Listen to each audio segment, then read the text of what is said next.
The husband who was to mind the house. Once upon a time there was a man so surly and cross that he never thought his wife did anything right in the house.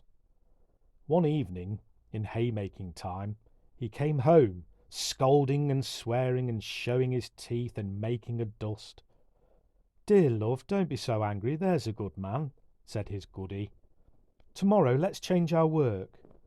I'll go out with the mowers and mow, and you shall mind the house at home." Yes, the husband thought, that would do very well. He was quite willing, he said.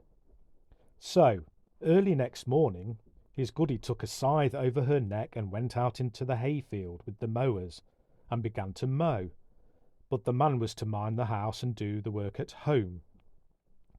First of all, he wanted to churn the butter, but when he had churned a while, he got thirsty and went down to the cellar to tap a barrel of ale.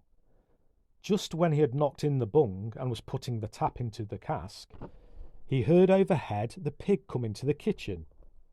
Then off he ran up the cellar steps with the tap in his hand as fast as he could to look after the pig, lest it should upset the churn. But when he got up and saw the pig had already knocked the churn over and was standing there rooting and grunting amongst the cream which was running all over the floor, he got so wild with rage that he quite forgot the barrel of ale and ran at the pig as hard as he could. He caught it, too, just as it ran out of doors, and gave it such a kick that piggy lay dead on the spot. Then all at once he remembered he had the tap in his hand, but when he got down to the cellar, every drop of ale had run out of the cask. Then he went into the dairy and found enough cream left to fill the churn again, and so he began to churn, for they must have butter at dinner. When he had churned a bit, he remembered that their milking cow was still shut up in the byre, and hadn't had a bit to eat or a drop to drink all the morning, though the sun was high. Then all at once he thought 'twas too far to take her down to the meadow, so he'd just get her up on the housetop, for the house, you should know, was thatched with sods, and a fine crop of grass was growing there. Now the house lay close up against a steep down, and he thought if he laid a plank across to the thatch at the back he'd easily get the cow up. But still he couldn't leave the churn, for there was his little babe crawling about on the floor, and if I leave it, he thought, the child is sure to upset it. So he took the churn on his back and went out with it, but then he thought he'd better first water the cow before he turned her out onto the thatch.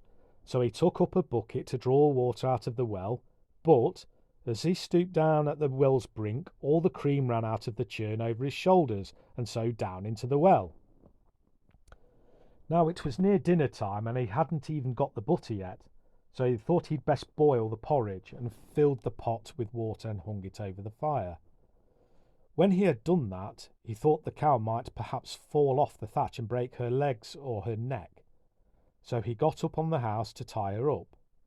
One end of the rope he made fast to the cow's neck, and the other he slipped down the chimney and tied round his own thigh. And he had to make haste, for the water was now beginning to boil in the pot, and he still had to grind the oatmeal. So he began to grind away. But while he was hard at it, down fell the cow off the housetop after all. And as she fell, she dragged the man up the chimney by the rope.